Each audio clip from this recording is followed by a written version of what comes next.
Rekha Gupta again with my fourth lecture on potential energy.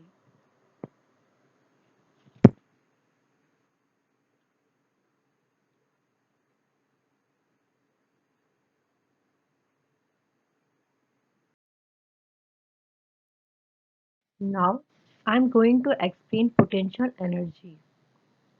According to definition, electric potential energy of a system of charges is defined the amount of work done against the electrostatic force in bringing those charges from infinite to their respective position. It is represented by U. Now, let's assume plus Q charge which is placed at point A. We consider another point B. The distance between point A and B is small r. We consider test charge Q0 which is placed at infinite.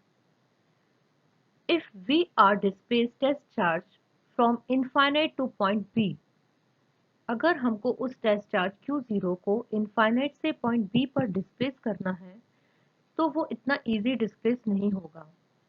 क्यों? Because of plus Q charge. This plus Q charge create a electrostatic field और यही electrostatic field इस test charge Q0 पर एक electrostatic force को apply करता है और ये इलेक्ट्रोस्टैटिक फोर्स उस टेस्ट चार्ज Q0 को इजीली पॉइंट B पर मूव नहीं होने देगा. लेकिन अगर हमको इस टेस्ट चार्ज को इनफाइनाइट से पॉइंट बी पर मूव करना है, हमको इस इलेक्ट्रोस्टैटिक फोर्स के अगेंस्ट पर वर्क डन करना होगा और यही वर्क डन पॉइंट बी पर एज अ पोटेंशियल एनर्जी के फॉर्म पर स्टोर हो जाएगा. So work done against a electrostatic force is equal to increases in the potential energy of the system. We know that what is work done? Work done is force into displacement. F is the force and dr is small displacement and change in potential energy is du.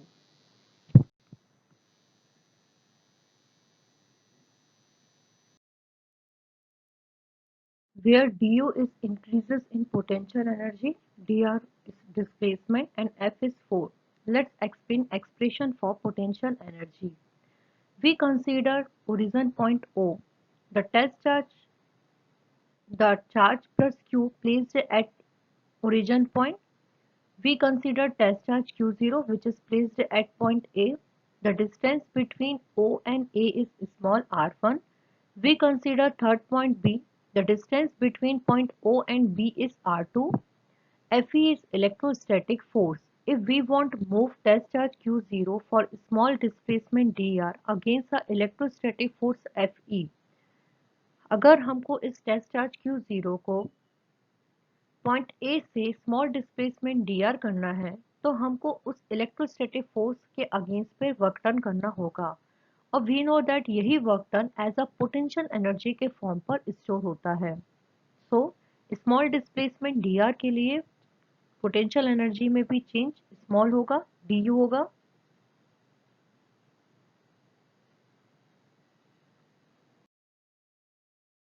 Potential energy को find out कर रहे हैं for a small displacement dr के लिए. हमको मालूम है कि आपका जो वर्क डन होता है उसको हम रिप्रेजेंट करते हैं फोर्स इनटू डिस्प्लेसमेंट के फॉर्म पर.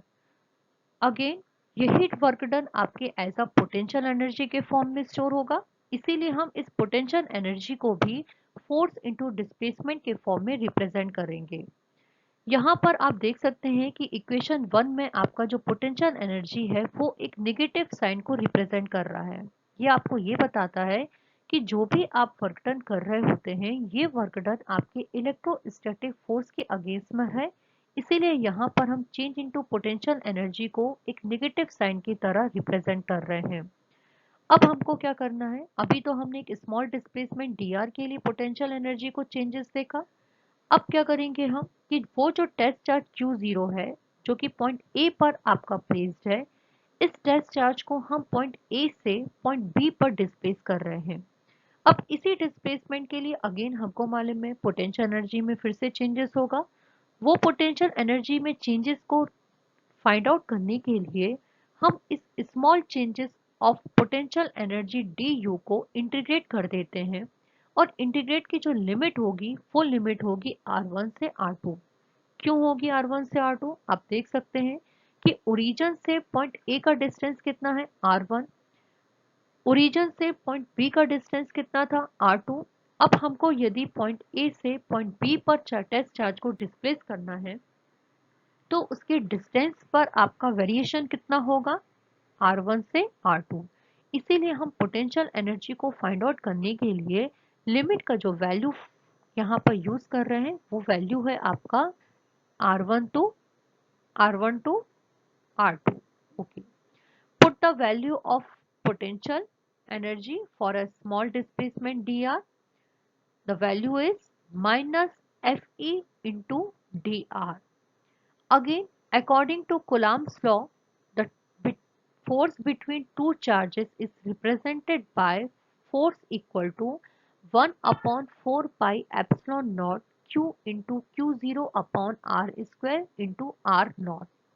यहाँ हम एक कूलाम फोर्स को स्टडी कर रहे हैं। हमको मालूम है यदि हमने दो चार्ज को कंसीडर किया, एक चार्ज आपका क्यू चार्ज है, capital Q, and the second charge is Q zero. इन दोनों चार्जेस के बीच का डिस्टेंस यदि आर है तो अकॉर्डिंग टू कूलाम्स लॉ इन चार्जेस के बीच में एक कूलाम फोर्स वर्क करता है और इसी कूलाम फोर्स को हम रिप्रेजेंट करते हैं एफ ई से।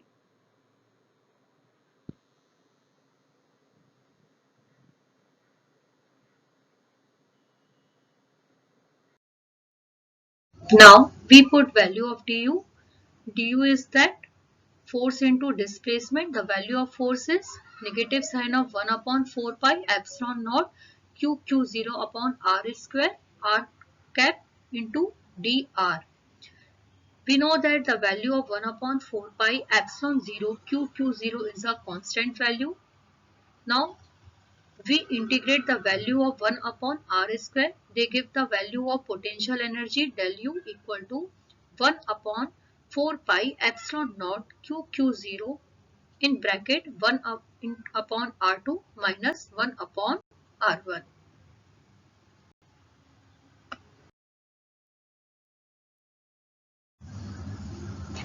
We know that work done against the electrostatic force is equal to the change in potential energy. So we write W A tendance to B equal to del U equal to 1 upon 4 pi epsilon naught q0 in bracket 1 upon R2 minus 1 upon R1. Now we consider the special case at R equal to infinite. What is the meaning? That means if we are consider the two charges Q and Q0, both are separate in distance R, but R equal to infinite, that means आपका जो दो charges हैं वो एक दूसरे से फार distance पर है, इनफाइनाइट डिस्टेंस पर है, तो इनके बीच में वहां पर कोई कूलाम फोर्स ही प्रेजेंट नहीं होगा, वहां पर आपका इलेक्ट्रोस्टैटिक फोर्स ही प्रेजेंट नहीं होगा। इस केस में आपका जब आर इनफाइनाइट होता है तब आपका जो इलेक्ट्रोस्टैटिक फोर्स होगा, this electric force will be zero. Now unit of potential energy, SI unit जो आपकी पोटेंशियल एनर्जी की होती है वो होती है जूल।